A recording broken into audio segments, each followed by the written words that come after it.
My son-in-law, the one I considered my son, quietly left the house at night with a briefcase in his hands. His strange behavior in recent days had aroused my suspicions, so, like an old prosecutor, I decided to follow him. He rushed to the river, threw the briefcase into the black water, and ran away. I dove in after it, retrieved it, but when I opened it, my heart stopped. You won't believe what was inside. Before we continue, please subscribe to the channel and write in the comments what time it is where you are now. The February cold bit through my coat as I climbed the porch steps. I'd left the legal clinic at 3:30, satisfied with the work we'd done for the Martinez family. Their housing discrimination case had legs. I turned my key in the lock and stepped into the warmth of my home, the house I'd lived in for 37 years. I hung my coat on the rack and moved down the hallway, already thinking about the brief I wanted to review before dinner. That's when I saw it. The study door stood slightly ajar. I always closed it. Always. My hand went to the doorframe. The prosecutor's instinct I'd honed over 3 decades kicked in instantly. That tightening in my chest, that meant something wasn't right. I pushed the door open slowly. Papers littered my desk like fallen leaves. Drawers gaped open, their contents spilling onto the Persian rug my late wife had chosen.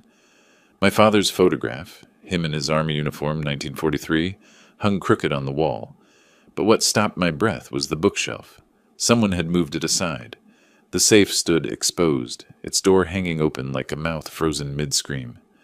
I didn't rush forward. Instead, I studied the scene the way I'd studied 1,000 crime scenes in my career.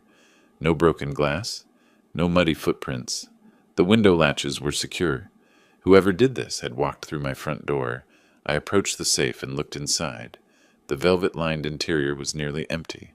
My father's Rolex Submariner, the one he'd bought in 1962 with his first big commission check, was gone. $18,000, the appraiser had said. The silver cigarette case that had belonged to his father, engraved with initials I'd traced as a child, had vanished, and the cash, $8,500 bills I'd set aside for quarterly taxes, was missing. I ran my fingers over the safe's dial.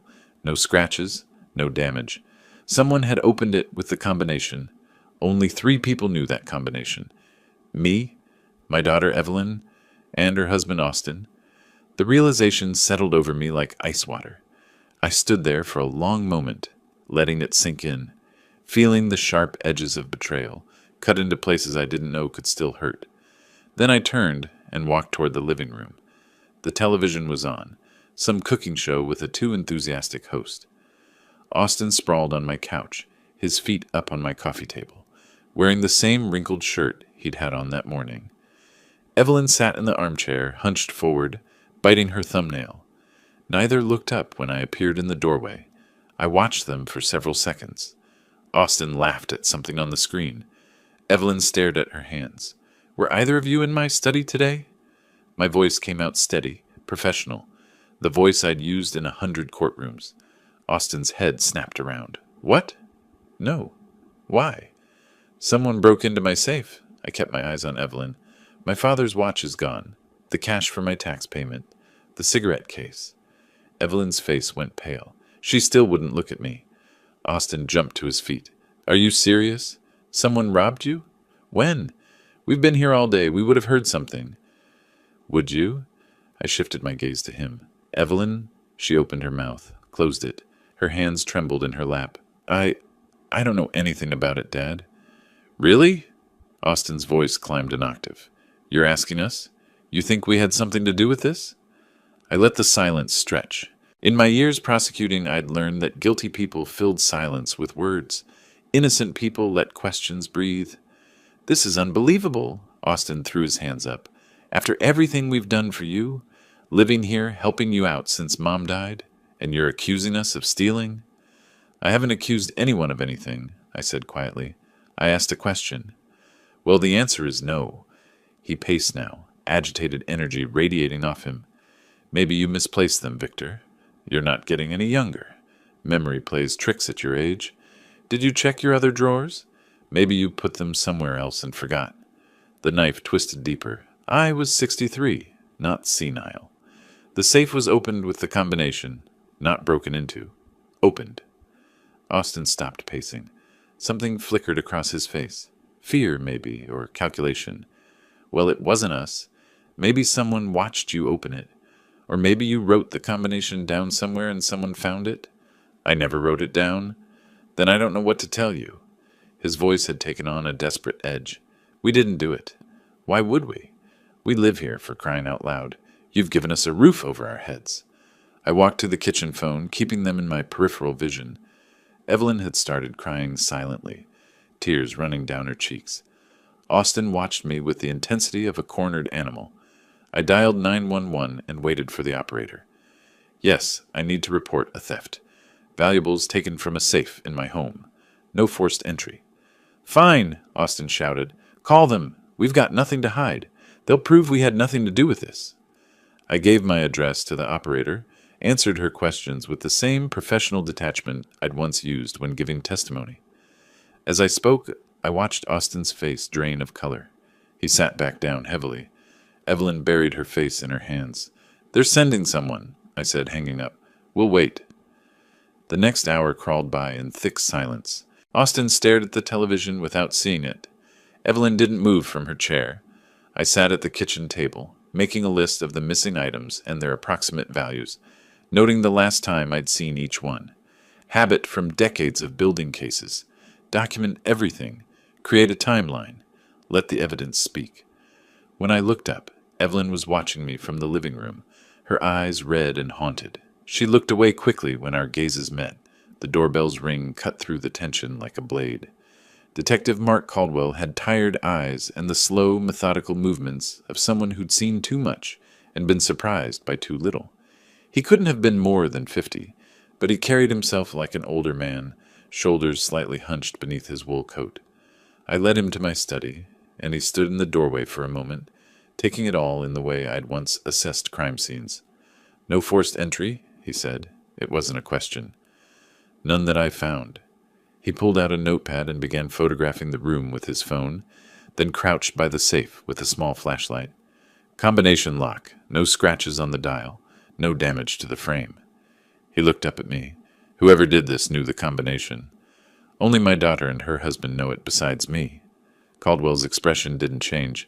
I'll need to interview them separately, you understand. Of course. He dusted the safe for fingerprints while I gave my statement at the kitchen table. I laid out the facts clinically, the items missing, their values, the timeline of when I'd left for the clinic and returned home. I mentioned the combination was known to only 3 people, but didn't push conclusions. Let him arrive at them himself. Caldwell called Austin in first. I moved to the hallway, not quite out of earshot. Austin's voice carried earnest and wounded. Detective, I can't believe this happened in our own home. Victor's been so good to us, letting us stay here after I lost my job. Who would do something like this? How long have you lived here, Mr. Carlton? Almost 2 years now, since November of 2023. And you were home all day yesterday? Yes, both of us. Evelyn was working on her laptop upstairs. I was down here, watching television, doing some job applications online. Did you hear anything unusual? See anyone around the property? Nothing, but the study is at the back of the house. If someone came through a window or something, we might not have heard. A pause. Could someone have watched Victor open the safe? Maybe through a window. The safe is behind a bookshelf, Caldwell said evenly. You'd have to move the shelf to access it. Right. I just meant, I don't know, maybe someone who used to work here. A cleaning person or a contractor who knew about it. I listened to the desperation in his voice and felt something cold settle in my chest. Evelyn's interview was briefer. She could barely speak through her tears, just shaking her head and saying she didn't know anything. She'd been in her room all day. She couldn't understand why anyone would do this. Caldwell's questions were gentle but persistent. Had she noticed anything unusual? Had anyone else been in the house recently? Did she know when her father had last accessed the safe? No, she whispered to everything. I don't know. I can't. I'm sorry. When Caldwell finished dusting for prints, he showed me the results. Only my fingerprints on the safe's dial and handle. Whoever had opened it had worn gloves or wiped it clean afterward. We stood in my study again, the room feeling violated and strange. Caldwell put away his equipment with practiced efficiency. Mr. Bennett, I'll file this report tonight and send the descriptions to local pawn shops. Keep an eye out for your items showing up online. Sometimes thieves list things on auction sites." He paused, meeting my eyes. "But I need to be honest with you. Without physical evidence or a witness, these cases are difficult. The lack of forced entry complicates things." "I understand. If anything else occurs to you, or if you notice anything unusual, call me directly." He handed me his card. "I'll follow up within a week." After he left, the house felt different, contaminated. I sat in my study for a long time, looking at the open safe, the scattered papers, my father's crooked photograph. I straightened the frame carefully, running my thumb over the glass. Over the following days, I watched. It's what prosecutors do. We observe, we collect, we build cases brick by brick. Austin began taking phone calls outside, pacing in the backyard, even when the February wind made his breath visible. He'd check over his shoulder, speak in low, urgent tones, run his hand through his hair repeatedly. When he came back inside, he wouldn't meet my eyes. Evelyn stopped eating much. I'd find plates of food barely touched in the sink. Dark circles bloomed under her eyes. Her hair went unwashed for days. When I entered a room, she'd flinch, her whole body tightening like she expected a blow. I said nothing. I waited. 9 days after the theft, I woke past midnight to raised voices downstairs. I'd been sleeping poorly, my mind turning over the evidence, building scenarios. I got up and moved quietly to the top of the stairs, staying in the darkness where the landing met the hallway. The living room below was lit by a single lamp. I couldn't see them from my angle, but Austin's voice carried clearly, a harsh whisper full of tension. "Pull yourself together. He doesn't know anything concrete. You keep acting like this. You'll give us away." "I can't do this anymore, Austin." Evelyn's voice was thick with tears. "He's my father. He looks at me and I can't—" "Stop it." A sound like a hand hitting a wall. "We're in this together, remember? You want to lose everything? You want to end up on the street with nothing? We could give it back. Say we found it. That someone must have— Don't be stupid. The items are already gone. We can't undo this. Just stay calm and keep your mouth shut." Silence, then Evelyn's muffled sobbing. "I'll take care of it," Austin said, his voice dropping lower. "Everything's going to be fine. Just don't fall apart on me now." Footsteps moved toward their bedroom. I stood completely still in the darkness, one hand gripping the banister. Below, the lamp clicked off. The house settled into silence. I stayed there a long time, listening to the quiet, feeling something fundamental shift inside me. The hurt I'd been carrying crystallized into something harder, clearer. I'd spent 32 years as a prosecutor, building cases against criminals, putting together evidence that couldn't be refuted. I knew how to investigate. I knew how to be patient. I knew how to wait for the right moment. The official system had its limitations. Caldwell had been honest about that. But I had other resources, other methods. I returned to my bedroom, but I didn't sleep. I sat by the window and watched the darkness fade to gray, watched the first light touch the bare branches of the oak tree in the backyard. My father's watch was out there somewhere, my family's history converted to cash, probably already spent. They thought I was just a grief-stricken old man, confused and helpless. They'd underestimated me. That was their first mistake. I would watch and wait. I would gather every shred of evidence, and when the moment came, I would act. The transformation was complete. I was no longer the victim. I was the prosecutor, building a case against my own family. Several nights passed. I didn't sleep much anymore. My bedroom door stayed open a crack, my ears tuned to every sound in the house. I'd lie there fully dressed, watching the clock's green numbers change, listening to the old house settle around me. It was past 2 in the morning when I heard the front door click open. I moved to the window fast but quiet, staying back from the glass where the streetlight wouldn't catch me. Austin walked down the porch steps, dressed in dark clothes, carrying a small black briefcase. He looked left, then right, then hurried toward his car parked at the curb. That briefcase, I'd never seen it before.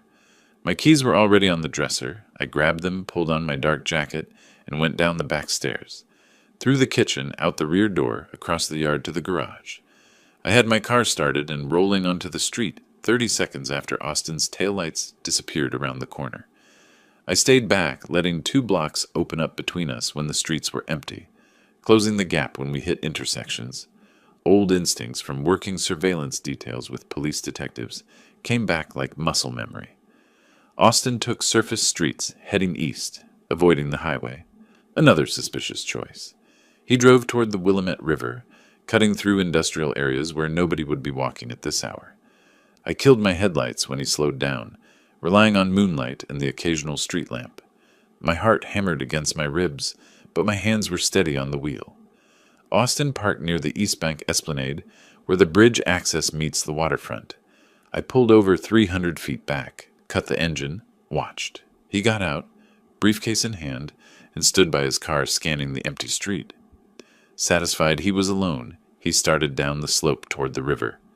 I waited 30 seconds, then followed on foot, staying in the shadows cast by the bridge supports. The concrete was cold under my hands as I pressed against a pillar, watching Austin make his way to the water's edge. He stopped there, looked back over his shoulder twice. The briefcase swung in his hand. Then he hurled it. The arc was wide and desperate, and the splash when it hit the water sounded too loud in the quiet night. Austin didn't wait to see it sink. He turned and ran back up the slope, stumbling once, catching himself, his breath coming in visible puffs in the cold air. His car roared to life and pulled away with too much speed, tires squealing slightly on the turn. I stood there behind the pillar until his taillights vanished completely. Then I walked down to where he'd stood. The water moved slowly here, dark and cold under the bridge's shadow. The briefcase floated about 15 feet out, caught in the shallows where rocks jutted up near the bank. It hadn't drifted far. I didn't hesitate. I walked straight into the water. The cold hit like a physical blow, shocking through my pants, my legs, soaking into my shoes. The rocks were slippery under my feet. I pushed forward until the water reached my thighs, until my outstretched fingers closed around the briefcase handle. I dragged it back to shore, water streaming from the leather.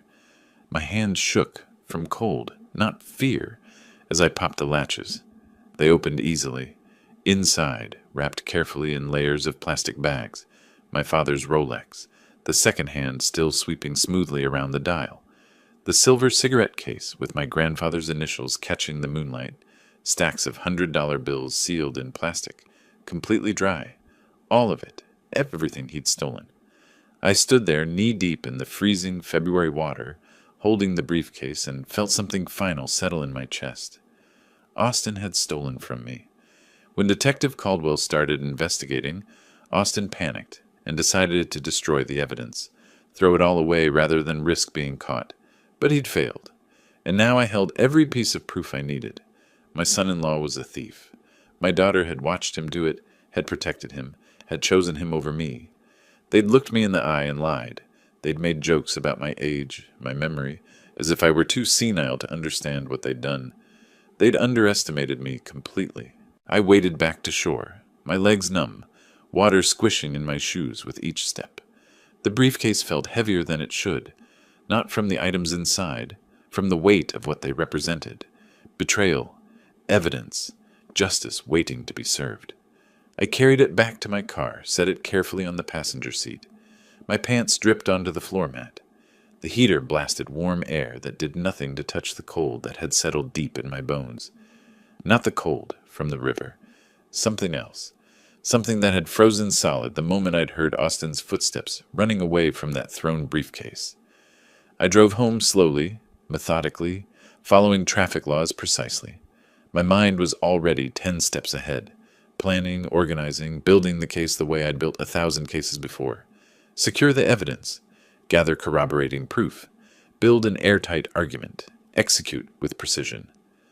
Austin thought he'd disposed of the problem.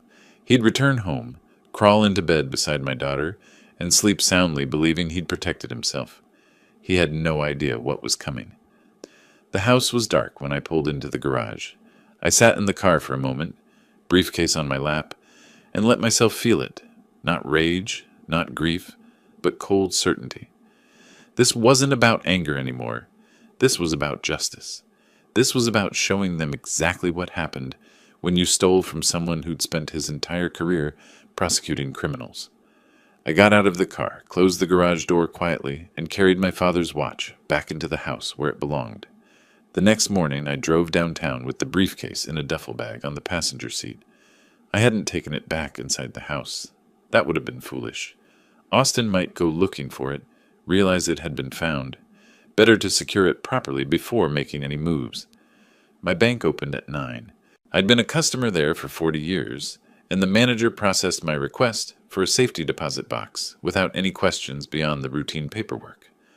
I showed my identification, filled out the forms, received a small brass key marked with the number 247. In the privacy of the vault room, I placed the briefcase inside the narrow metal box and photographed it with my phone, documentation of the chain of custody. Then I locked it away. The evidence was now protected, officially recorded, dated, everything by the book. Over the following days, I moved into the next phase. I bought a small security camera from an electronics store, the kind advertised for home monitoring. The packaging promised invisible placement and crystal clear audio. I installed it in the hallway between the living room and kitchen, positioned on top of a bookshelf where the angle captured the main traffic area. In Oregon, property owners can legally record in their own homes. I'd checked. Each night I reviewed the footage on my laptop. Most of it was mundane. Austin sprawled on the couch watching sports, Evelyn making coffee, their occasional brief exchanges about groceries or bills. I watched on double speed, taking notes with timestamps in a legal pad I kept specifically for this purpose. On the third day, I captured exactly what I needed. Austin and Evelyn stood in the hallway, speaking in low voices. Austin's tone was dismissive, confident. "Stop worrying. I took care of it. The old man never found anything. We're clear." Evelyn's voice came through tight with anxiety. "Are you sure? He's been watching us differently."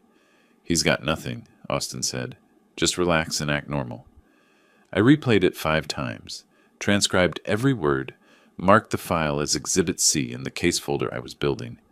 I made copies, stored them in separate locations, one on my laptop, one on an external drive, one uploaded to secure cloud storage. Chain of evidence, documentation, everything admissible. But I needed more than evidence. I needed strategy. I reached out to former colleagues from my prosecutor days, calling judges I'd worked with, attorneys I'd faced in court. I didn't want just any lawyer. I needed someone who specialized in family law and estate planning, someone sharp enough to see the angles and pragmatic enough to use them. A retired judge gave me the name I was looking for. "Rebecca Chan," he said over the phone. "She handles difficult family situations with surgical precision. No hand-holding, no crying sessions. Pure strategy. That what you need?" "That's exactly what I need." I called her office that afternoon and scheduled a consultation for the following week. Then I spent the next several days preparing like I was presenting to a grand jury. I assembled everything into a leather portfolio, printed timeline of events, copy of Detective Caldwell's police report, bank documentation showing my safety deposit box rental, USB drive containing the video recordings with timestamps, photographs I'd taken of the briefcase contents in the vault. When I walked into Rebecca Chan's office on the 12th floor of a downtown high-rise, I carried that portfolio like I'd once carried case files into the prosecutor's office. She stood to shake my hand, younger than I'd expected, early 40s, dark hair cut professionally short, wearing a charcoal suit with minimal jewelry. Her eyes were sharp behind reading glasses. "Mr. Bennett, please sit." I sat across from her desk and methodically laid out the evidence. I didn't rush, didn't over-explain. I let each piece speak for itself. The theft, the police investigation that went nowhere, the surveillance that revealed Austin's midnight disposal attempt, the recovery of the stolen items, the recorded conversation confirming their guilt. I spoke the way I'd spoken in court for 38 years. Facts, timeline, evidence, conclusion. Rebecca spread the documents across her desk, played the video twice on her computer screen, made notes in red pen on a yellow legal pad. I watched her work and recognized something. A mind that valued precision over emotion, strategy over sentiment. After 20 minutes of silence while she reviewed everything, she looked up. "This is remarkably thorough, Mr. Bennett. You've built a prosecutor's case against your own family." "Old habits," I said. "Then you understand what I'm about to propose." She leaned back in her chair, fingers steepled. "We have criminal options. Theft charges, possible conviction, public trial. Your evidence is solid enough. But there's another approach, more elegant, more devastating, and it keeps you in complete control." I waited. Civil recovery, estate modification, and property eviction, all perfectly legal in Oregon. She pulled out a whiteboard and began diagramming as she spoke. "First, we modify your will. Oregon law allows complete discretion in disinheritance. We leave them each $1, a token amount that proves they weren't forgotten, just deliberately excluded. That prevents any contest." She drew another line on the board. "Second, we file a civil suit for recovery of stolen property. Your evidence meets the preponderance standard easily. They'll face a court judgment, public record, everything documented. Third, we evict them from your property. No lease means 90-day notice, no cause required." Rebecca turned back to face me. "By April, they'll be facing legal action on 3 fronts simultaneously. They'll lose their inheritance, lose their home, and have a theft judgment on their permanent records. All above board, all completely lawful, all designed to make them understand exactly what they did and what it cost them." I felt something I hadn't felt since finding the empty safe. Satisfaction, not happiness. Something colder, more purposeful. "Which interests you more?" Rebecca asked. "Public punishment or private justice?" "I want them to understand they can't steal from me and hide behind family loyalty," I said. "I want consequences that last." She nodded once, crisp and businesslike. "Then we move forward. I'll draft the new will this week. We'll file the civil suit next week. The eviction notice goes out simultaneously. By the time they understand what's happening, it'll be too late to stop it. How soon can we start?" "I'll have documents for your review in 3 days." Rebecca stood, extending her hand again. "Mr. Bennett, I've handled a lot of family disputes. This is the first time I've worked with a client who approaches it like building a legal case instead of an emotional crisis. It's refreshing." I shook her hand. Her grip was firm, professional. "I spent 4 decades in courtrooms," I said. "I know how the law works. Now I am going to make it work for me. Then we'll make sure it works perfectly." I left her office and rode the elevator down to street level, the portfolio lighter in my hands now that I'd shared its contents. The strategy was clear. The timeline was set. The law would be my weapon, wielded with the same precision I'd once used to put criminals behind bars. Austin and Evelyn thought they'd gotten away with it. They'd stolen from me, lied to my face, tried to dispose of the evidence. They'd counted on me being too old, too trusting, too weak to fight back. By April, they'd know exactly how wrong they were. 3 days later, the documents arrived. I sat in my office with the manila folder open on my desk, reading through the draft Will Rebecca had prepared. Clean, precise, devastating. Every clause exactly as we'd discussed. No ambiguity, no loopholes. My estate, the house valued at $650,000, investments totaling $400,000, savings of $150,000, would go to the Northwest Legal Aid Foundation, a nonprofit organization I'd worked with for years. They provided free legal services to low-income families. People who couldn't afford justice would benefit from my life's work. Austin Carlton and Evelyn Bennett would each receive exactly $1. The language was explicit. This nominal bequest is intentional and serves to demonstrate that the testator has not forgotten these individuals, but has deliberately chosen to exclude them from any substantial inheritance. I compared the wording against my old law books, checking citations, verifying every clause against Oregon statutes. Everything was legally sound, airtight. I called Rebecca to schedule the notary appointment. She arranged it for the following week at Patricia Morris's office downtown. When I hung up, I sat for a moment with my hand still on the phone. This was the point of no return. Once I signed this document, my daughter would inherit nothing. My family line would end with me. At least in terms of legacy, I felt no hesitation, only cold certainty. The notary appointment took place on a Thursday afternoon. Rebecca met me in the lobby of a small business complex where Patricia Morris maintained her office. We took the elevator to the 3rd floor in silence. Patricia's office was simple and professional. A desk, chairs, filing cabinets, and the tools of her trade. an official seal, a stamp press, a witness signature book. Patricia verified my identity with my driver's license and passport. She asked the required questions in a clear, formal tone. Mr. Bennett, are you making these changes to your will voluntarily, without coercion or undue influence? Completely voluntarily, I said. I'm of sound mind and clear purpose. And you understand that this will revoke all previous wills and testamentary documents? I understand perfectly. I signed where she indicated. She applied her official seal with a firm press. The sound of it, that definitive stamp, felt like closing a door that would never open again. Rebecca presented the eviction notices next.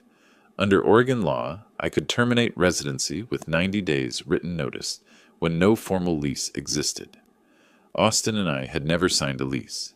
It had been temporary, they'd said, just until Austin found work. That was 3 years ago. The notice was straightforward. Austin Carlton and Evelyn Bennett must vacate the premises at 2847 Laurelhurst Avenue within 90 days of receipt. I signed both copies. Back in Rebecca's office afterward, she spread a timeline across her desk. Don't serve the eviction notice yet, she advised. Let them discover the will change first. We want them off balance, reactive. When they're panicking about losing their inheritance, we hit them with the eviction. Maximum psychological impact. You think like a prosecutor, I said. She smiled slightly. I think like someone who wins. I drove home with certified copies secured in my briefcase. The original will went to my bank's document storage service that afternoon. The certified copies joined the briefcase in my safety deposit box, alongside the recovered stolen items. At home, Austin and Evelyn were in the living room. I greeted them pleasantly, asked about their day. Austin mentioned a potential job lead. I nodded encouragingly. Evelyn watched me with worried eyes, but said nothing. Over the following week, I maintained the facade, made small talk at breakfast, asked Evelyn about her freelance projects, even complimented a pasta dish Austin prepared for dinner. I could see Austin relaxing day by day, his shoulders loosening, his voice losing that tight edge it had carried for weeks. He thought I'd moved on, thought the danger had passed. One evening at dinner, Austin suggested a family vacation. Maybe this summer, he said, gesturing with his fork. Take a trip together. You've been working so hard with your volunteer work, Victor. You should relax a little. That's thoughtful, I said. We'll see how things develop. Evelyn spoke quietly. Dad, are you feeling okay? You seem different lately. I feel fine, Evelyn. Better than I have in weeks, actually. Why do you ask? I don't know. You just seem... She trailed off, unable to articulate what she sensed.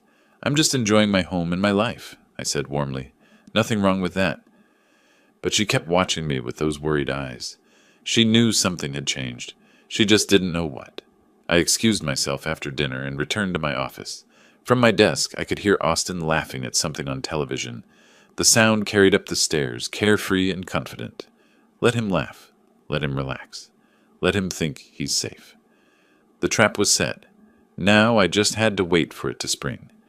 Rebecca executed the next phase with surgical precision. Early April, a weekday afternoon at Common Grounds, a coffee shop downtown where freelancers worked on laptops and business people held casual meetings. She'd learned Evelyn often worked there, appreciated the atmosphere and the coffee. Rebecca scheduled a client meeting at a window table. The folder containing a copy of my will sat on the table during her consultation, visible but not obviously displayed. Just another document in a lawyer's workday. When the meeting ended, Rebecca packed her briefcase efficiently. The folder remained on the table. She walked to the counter to order another coffee, her back to the table, the document exposed. Evelyn, getting up to refill her own coffee, passed the table. Her eyes caught the header on the exposed page. Last Will and Testament of Victor Bennett. Her father's name stopped her cold. She glanced around. The woman who'd been sitting there stood at the counter ordering. Evelyn made a split-second decision. She pulled out her phone and photographed each page quickly. Cover, beneficiaries, signatures, executor designation. Her hands shook. She checked over her shoulder twice. Rebecca returned, retrieved the folder with a casual glance, and left the coffee shop. The leak was complete. Evelyn sat back down, heart pounding, and opened the photos on her phone. As she read, the color drained from her face. The house, the savings, the investments, everything to the Northwest Legal Aid Foundation. She and Austin each received $1, one single dollar. The words intentional bequest to prevent claims of omission were crystal clear. Her father had cut them out completely. That evening she waited by the front window, watching for Austin's car. When he pulled into the driveway, she met him at the door, phone in trembling hands. "Austin, you need to see this." He looked at the screen. His face flushed red, then went pale.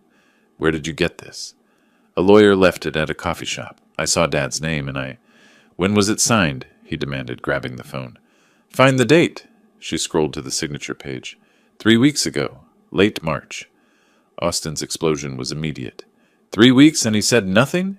That, he didn't finish, just stormed toward the back of the house, toward my study. I was at my desk, reading a brief from the legal clinic. Austin burst through the door without knocking, phone thrust toward my face. "What is this? You changed your will? You're cutting us out completely?" I looked at the screen calmly. A photograph of my will.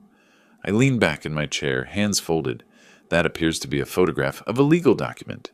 "Where did you obtain it?" "That doesn't matter. You can't do this. After everything we've done for you." "What exactly have you done for me, Austin?" My voice was ice. "Lived here rent-free for 3 years, eaten my food, used my utilities, treated my home like a hotel. What am I forgetting?" I paused. "Oh yes, you stole from me." His face went white. "I never... That's insane. You have no proof." I stood, walked to my filing cabinet, and removed a thick folder. I didn't open it, just held it where he could see. "I have plenty of proof, Austin. The question is whether I choose to use it." Evelyn appeared in the doorway, tears streaming down her face. "Dad, please. We can fix this. I'm sorry for whatever you think happened." "I don't think anything, Evelyn.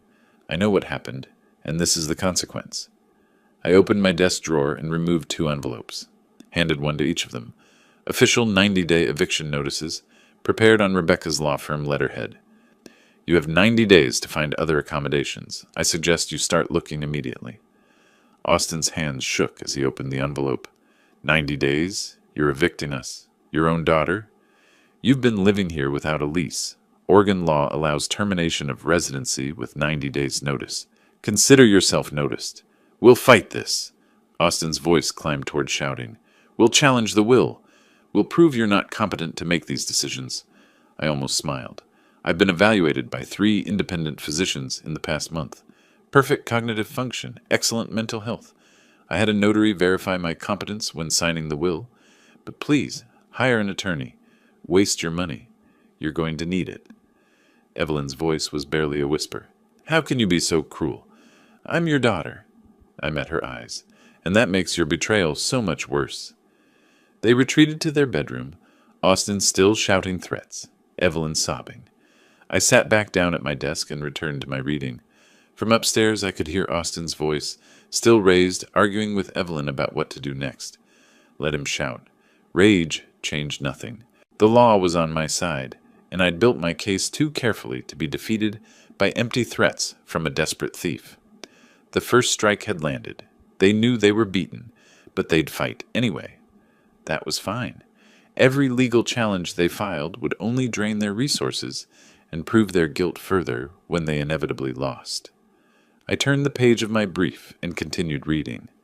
Above me, Austin's voice finally faded to silence. The certified mail arrived in early May, 3 weeks after I'd served the eviction notices. I signed for it at the door, returned to my kitchen, and opened the envelope with my coffee still steaming on the counter. A legal filing. Austin had hired an attorney. I read the petition carefully. The lawyer's name was Gerald Hicks, nobody I recognized, which suggested inexperience or bottom-tier practice. The grounds for challenging my will were predictable. I was allegedly not of sound mind due to advanced age and susceptible to undue influence. The arguments were vague, unsupported by evidence, desperate. I called Rebecca immediately. She reviewed the filing over the phone while I read sections aloud. When I finished, she made a dismissive sound. Standard desperation move. They're claiming incompetence, which means they'll petition for a competency evaluation. We prepared for exactly this. The 3 medical evaluations, I said. Precisely. We'll file our response, including all 3 as exhibits. This won't go anywhere. The hearing was scheduled for mid-May. I drove downtown to the Multnomah County Courthouse with Rebecca, parked in the garage, and took the elevator to the 4th floor. Austin was already there with Gerald Hicks, a nervous man in an ill-fitting brown suit who avoided eye contact. Evelyn was notably absent. Judge Sandra Kellerman presided. She was in her mid-50s, gray hair pulled back, reading glasses perched on her nose. She reviewed both filings before calling the hearing to order. Hicks presented his case weakly. He had no medical evidence, no expert witnesses, just speculation about my age and supposedly suspicious timing of the will change. He suggested that 67 was advanced enough to question decision-making capacity. He implied that changing my will after a family dispute indicated irrationality. Rebecca demolished each point systematically. She presented 3 medical evaluations, a general practitioner, a neurologist, and a psychiatrist, all certifying my perfect cognitive function. She provided the notary's sworn statement about my clear competence during the will signing. She called 2 character witnesses, retired judges I'd worked with, who testified to my sharp mind and professional acumen. Judge Kellerman asked me questions directly. Mr. Bennett, can you tell me why you changed your will? I stood. Certainly, Your Honor. I discovered that family members residing in my home had stolen valuable property belonging to me. I concluded that individuals willing to commit theft against me should not benefit from my estate. This decision was made rationally and deliberately. And you understood the legal implications of disinheritance? Completely. Under Oregon Revised Statutes 112.035, a testator has complete discretion in determining beneficiaries. I exercised that discretion after careful consideration. She smiled slightly. You seem quite familiar with estate law, Mr. Bennett. I was a prosecutor for 38 years, Your Honor. The law is not foreign territory to me. After 20 minutes of questioning, Judge Kellerman had heard enough. I find no evidence of diminished capacity. The medical evaluations are exemplary. Mr. Bennett clearly understands his decisions and their implications. The petition is denied. Outside the courtroom, Austin looked shaken. His last hope of retaining inheritance rights had collapsed. Rebecca approached him with a new document folder. Mr. Carlton, you're being served. He took the folder reluctantly, opened it. His hands began to shake as he read. Civil lawsuit for recovery of stolen property. The complaint included everything: the briefcase recovery, the recorded conversations, Detective Caldwell's police report, photographs of the recovered items. His face went from pale to ashen. Over the following weeks, Austin tried to mount a defense. He kept Gerald Hicks as his attorney for the civil case, though Hicks was clearly drowning. The discovery process revealed Austin's financial situation, nearly empty bank account, maxed credit cards, significant debts implied through credit statements. He had almost no resources for a prolonged legal fight. Then Evelyn made her crucial decision. She told Austin she wouldn't participate in defending the civil suit. I heard about it through Rebecca's investigator, but later Evelyn confirmed it herself in a brief, painful conversation. She wouldn't lie under oath, wouldn't pretend she didn't know what had happened. Austin erupted at her. You're abandoning me? After I did this for us? Her response was quiet but devastating. You did this for yourself, Austin. I just went along with it because I was weak. I'm done. Their marriage fractured completely after that. They lived in the same house but in separate worlds, barely speaking. Rebecca called me regularly with updates. Each one showed Austin's position weakening. His attorney was ineffective. His finances were depleted. His marriage was collapsing. And the eviction deadline was approaching. Early June, just days away. Late one evening, I sat in my study reviewing the case documents. I thought about Austin's desperate petition, his weak attorney, his crumbling marriage. He'd thought he could steal and hide behind family bonds. He'd thought I was too old, too trusting, too weak to fight back properly. Every assumption had been wrong. I wasn't fighting back. I was systematically dismantling his life, using the very legal system I'd served for decades. This wasn't revenge. It was accountability. There was a difference, and Austin was learning it the hard way. The eviction date arrived in 10 days, then the civil trial. each piece falling into place exactly as planned. Early June arrived with morning sunlight and the knock I'd been expecting. I opened the front door to find Deputy James Warren, clipboard in hand, with Rebecca standing beside him on the porch. "Mr. Bennett?" The deputy was young, professional, his uniform crisp. "I'm Deputy Warren, Multnomah County Sheriff's Office. I'm here to enforce Eviction Order 2025 CV-007. Please come in, Deputy." I stepped aside. "The residents are upstairs." He explained the procedure formally, though I knew it already. Austin Carlton and Evelyn Bennett had until 5 o'clock this evening to vacate. Any belongings not removed by then would be placed in storage at their expense. They would be legally barred from re-entering the property. I could hear movement upstairs, drawers opening, footsteps, muffled voices. They'd known this day was coming, but clearly hadn't finished packing. Evelyn came downstairs first. Her eyes were red, her face pale. She didn't look at me. She spoke only to the deputy. "How much time do we have?" "Until 5 o'clock this evening, ma'am." A rented moving truck arrived around 9. Austin and Evelyn began carrying boxes down, clothes, books, small furniture pieces. I remained in my study with the door open, watching occasionally but not interfering. I wasn't gloating, just ensuring compliance. Austin passed my doorway multiple times, shooting angry glares, but saying nothing. He knew any confrontation would only make things worse. His face was tight with suppressed rage, but he kept it contained. Around 3 in the afternoon, Evelyn appeared at my study door. She stood there silently until I looked up from my papers. She tried to speak, tears streaming down her cheeks, but couldn't find the words at first. Finally, "Dad, I need to say, I'm so sorry. I know it doesn't fix anything, but I need you to know I'm sorry." I looked at her for a long moment. "Sorry doesn't return what was stolen, Evelyn. It doesn't undo betrayal. You made your choices. These are the consequences." "I know. I'm your daughter. Doesn't that mean anything?" "It means your betrayal hurt more than it would have from a stranger. That's what it means." She nodded, turned away, left. By 4:30, the truck was loaded. Austin performed a final walkthrough with Deputy Warren accompanying him. Everything appeared in order. They stood on the front porch, keys in hand. The deputy extended his palm. Austin held the keys in his closed fist for a moment, then opened his hand. The keys fell rather than being placed. Deputy Warren pocketed them, handed them to me. Austin walked to the truck without looking back. Evelyn followed, her shoulders slumped. I watched from the window as the moving truck pulled away. They'd rented a cheap apartment on Portland's outskirts.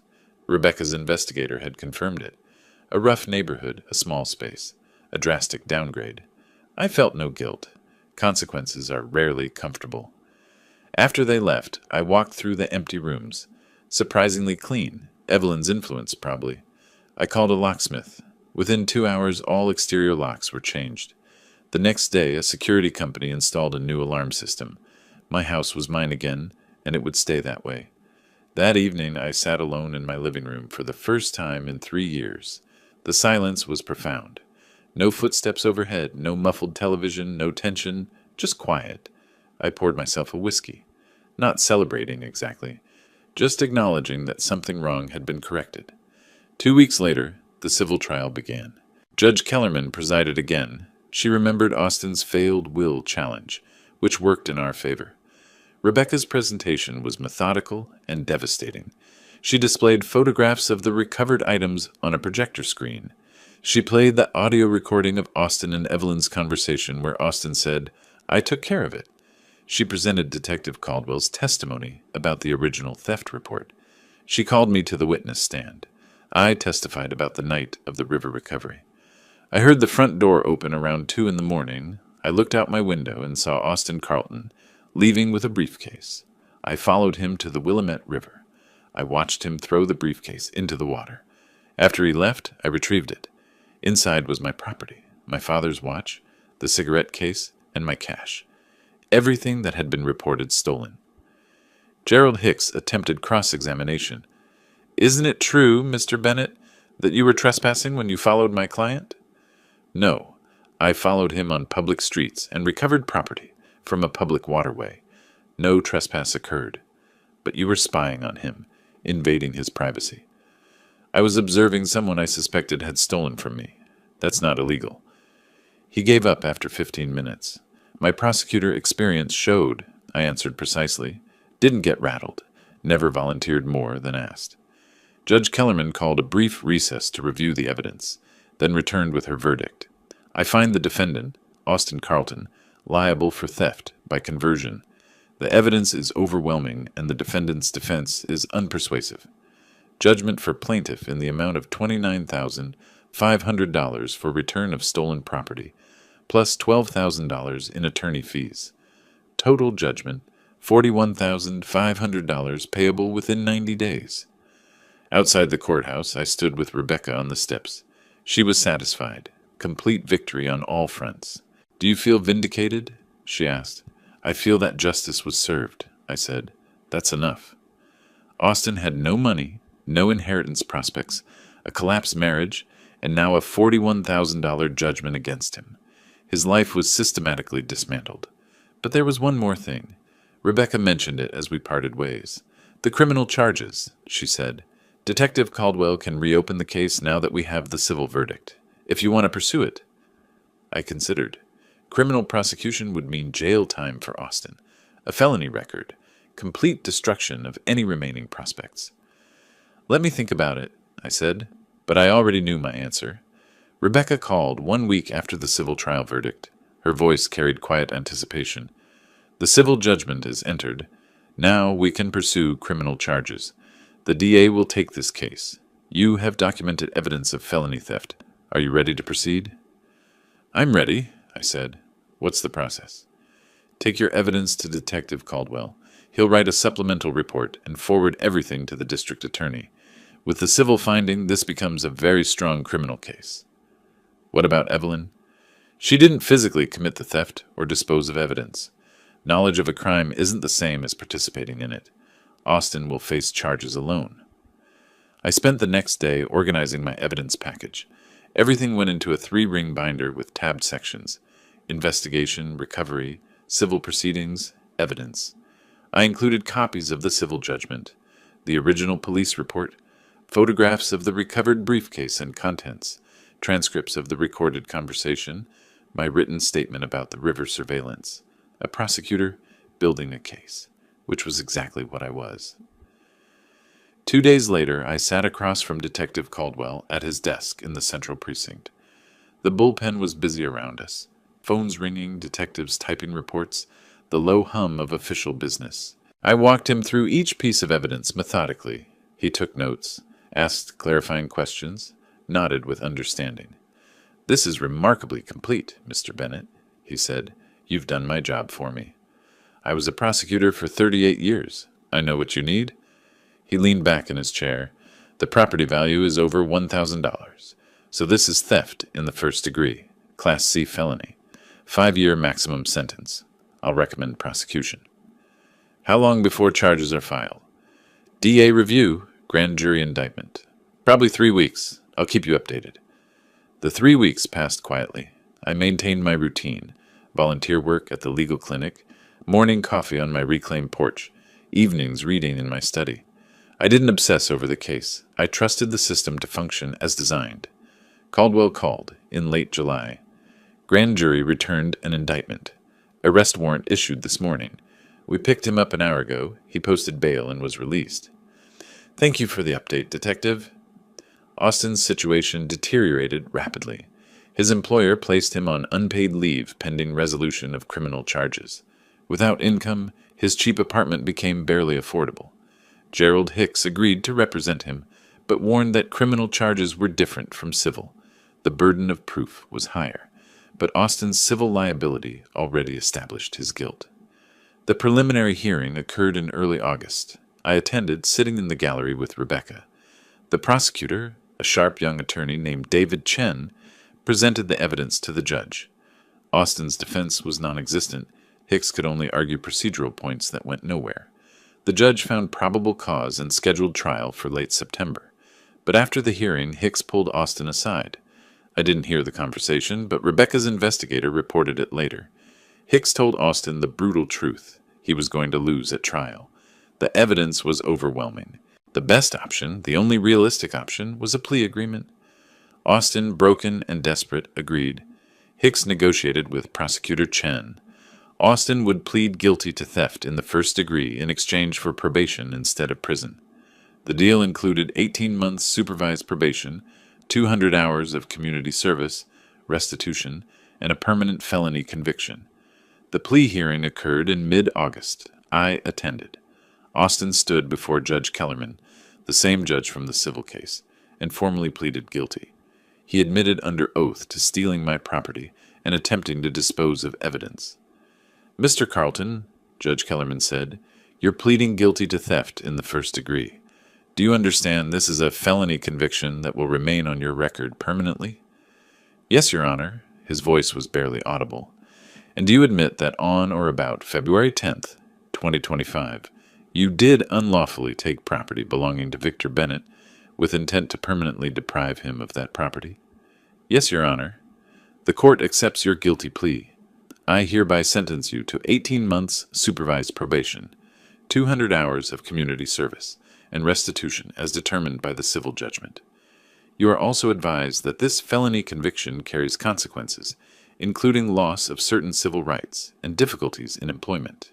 Do you understand?" "I understand." Outside the courthouse after the plea, I saw Austin one final time. He was with Hicks, signing paperwork on a concrete bench.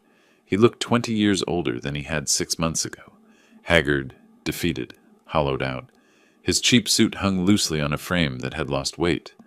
Our eyes met briefly across the plaza. His expression was empty. No anger, no defiance, just exhaustion and defeat. I felt no triumph, no satisfaction, just completion. Justice had been served through the proper channels. The law I'd spent my career serving had functioned exactly as designed. Austin was a convicted felon now. That was enough. I turned and walked down the courthouse steps, briefcase in hand, afternoon sun warm on my shoulders. It was finished. Late August arrived with morning light filtering through the oak trees in my front yard. I sat on the porch with coffee and the newspaper. Actual paper, the way I preferred it. The neighborhood was quiet. A woman walked her dog past my house. She waved. I waved back. Small pleasures, simple routines. My house, my time, my peace. The spare bedrooms had been repainted. Neutral colors, clean walls, no trace of former occupants. I'd walked through them after the painters finished, running my hand along fresh paint, opening empty closets. The rooms were mine again. The whole house was mine. It felt lighter somehow, like a weight lifted. One morning, a letter arrived forwarded by Rebecca's office, handwritten. I recognized Evelyn's handwriting immediately. I sat at my kitchen table and read it. The letter was long, several pages of careful script. An apology, detailed and thorough. She explained that she and Austin had divorced, that she was living alone in a small apartment, working multiple freelance jobs to survive.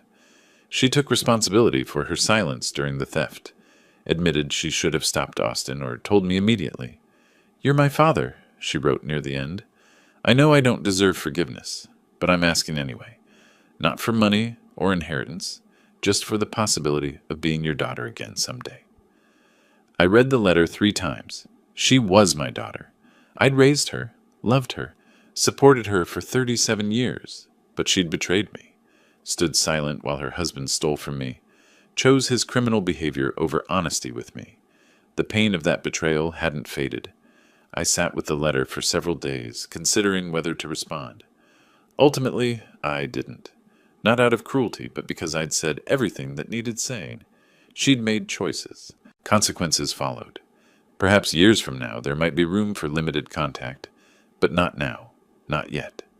I filed the letter away in a desk drawer. Not thrown away, but not answered. Some doors remain closed until time decides otherwise. In early September, I met Rebecca one final time to close out all legal matters. She confirmed everything. The civil judgment remained enforceable for 10 years. Austin's probation would last 18 months. His criminal record was permanent. My will was updated and secured. Everything documented, official, complete. "Do you feel vindicated?" she asked. I considered the question carefully. I feel that justice was served. I don't feel happy about it. This wasn't about happiness. My daughter betrayed me, my son-in-law stole from me, but they faced consequences, and the law worked as it should. That's enough. She nodded, understanding. Most people in your position would want revenge, emotional satisfaction from seeing them suffer. I'm not most people. I wanted what the law promises, consequences for wrongdoing. I got that. The suffering that resulted was their choice, not my objective. We shook hands professionally. The business relationship concluded appropriately. That afternoon, I drove to my bank. I accessed my safety deposit box and removed my father's Rolex watch. It had been cleaned, serviced by a watchmaker, restored to perfect condition. I sat in the bank's private viewing room, holding it in both hands. The watch represented more than monetary value. It represented family legacy, generational connection, trust. My father gave it to me when I passed the bar exam 40 years ago. He said it represented time. That time would test my principles, and the watch would remind me to hold steady. Austin tried to steal that, not just the object, but what it meant. He failed. I fastened the watch onto my wrist. It fit perfectly. The weight was familiar and comforting. I drove home, parked in my garage, entered my house. I walked through each room slowly, living room, kitchen, study, upstairs bedrooms, taking inventory of my reclaimed space. Everything as it should be. My house, my possessions, my peace. 67 years to learn this lesson.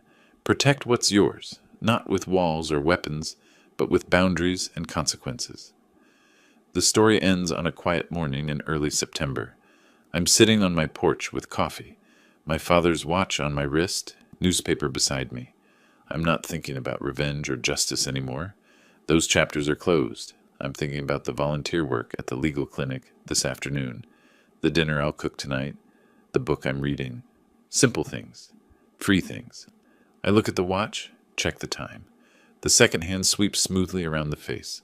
Precise, reliable, enduring, like justice itself. I smile slightly, take a sip of coffee, and begin my day. If you like this story, please like this video, subscribe to the channel, and share your impressions of this story in the comments. To listen to the next story, click on the box on the left. Thank you for watching.